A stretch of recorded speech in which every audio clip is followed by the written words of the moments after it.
ఎన్నికల ముందు ఉద్యోగులకు వరాల జల్లు కురిపించిన కూటమి ప్రభుత్వం అధికారంలోకి వచ్చిన తర్వాత హామీల అమలుపై నెమ్మదిగా సాగుతోంది అనే ఒక అసంతృప్తి ఉద్యోగుల్లో పెరుగుతోంది.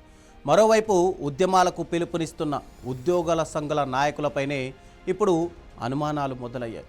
ప్రభుత్వంతో నిజంగానే పోరాడుతున్నారా, లేక చర్చల పేరుతో ఉద్యమాలను చల్లారుస్తున్నారా?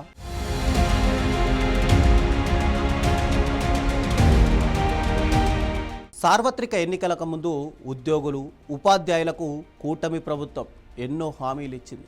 పెండింగ్ బకాయిలు, డిఏలు, ఐఆర్, కొత్త పిఆర్సీ ఇలా ఉద్యోగులు అడిగిన ప్రతి దానికి సానుకూలంగా స్పందిస్తామని హామీ ఇచ్చింది.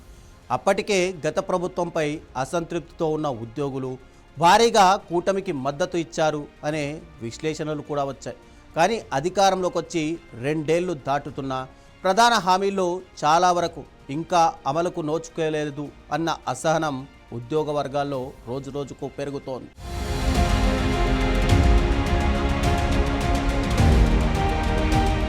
ఉపాధ్యాయ సంఘాలు ఫ్యాప్టో వేదికగా ప్రభుత్వాన్ని పలుమార్లు కలిశాయి.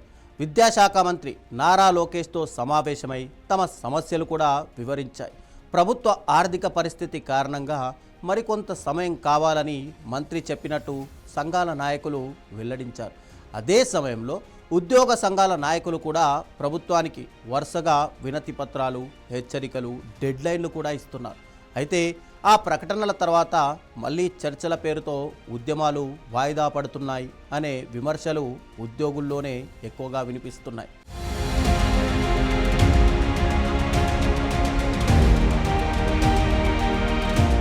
ఇటీవల విజయవాడలో జరిగిన సమావేశంలో AP Amaravati JAC chairman Bopparaju Venkateswarlu August 15 లోపు ప్రభుత్వం స్పష్టమైన నిర్ణయాలు తీసుకోవాలని డెడ్లైన్ విధించారు. లేదంటే ఉద్యమ కార్యాచరణ ప్రకటిస్తామని హెచ్చరించారు.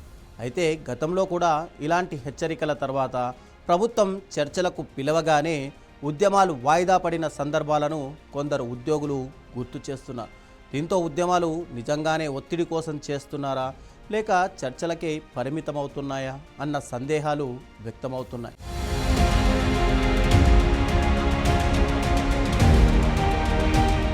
ఇదే ఇప్పుడు ఉద్యోగ సంఘాల నాయకత్వంపై ప్రశ్నలు లేవనెత్తుతోంది.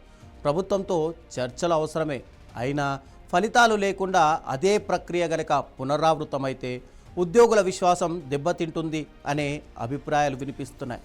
మరోవైపు ప్రభుత్వంతో లోపాయికారి అవగాహన ఉందనే ఆరోపణలను ఉద్యోగ సంఘాల నాయకులు ఎప్పటికప్పుడు ఖండిస్తూ వస్తున్నారు. అయినప్పటికీ తమ చర్యల ద్వారా ఉద్యోగుల నమ్మకాన్ని మరింత బలపరచాల్సిన అవసరం ఉందని పరిశీలకులు చెబుతున్నారు.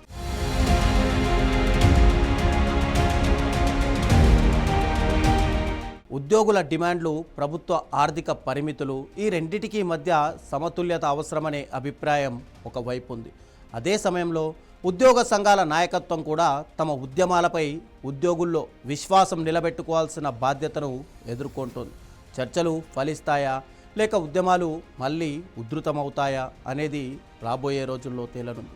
ప్రభుత్వం ఇచ్చిన హామీలు ఎప్పుడు అమలవుతాయి, ఉద్యోగ సంఘాలు ప్రకటించిన డెడ్లైన్ తర్వాత ఎలాంటి పరిణామాలు చోటు చేసుకుంటాయి అన్నది ఇప్పుడు లక్షలాది ఉద్యోగులు ఆసక్తిగా గమనిస్తున్న అంశం. రాజకీయాల కంటే ఎక్కువగా ఈ వ్యవహారం ఉద్యోగుల భవిష్యత్తుతో ముడిపడి ఉంది.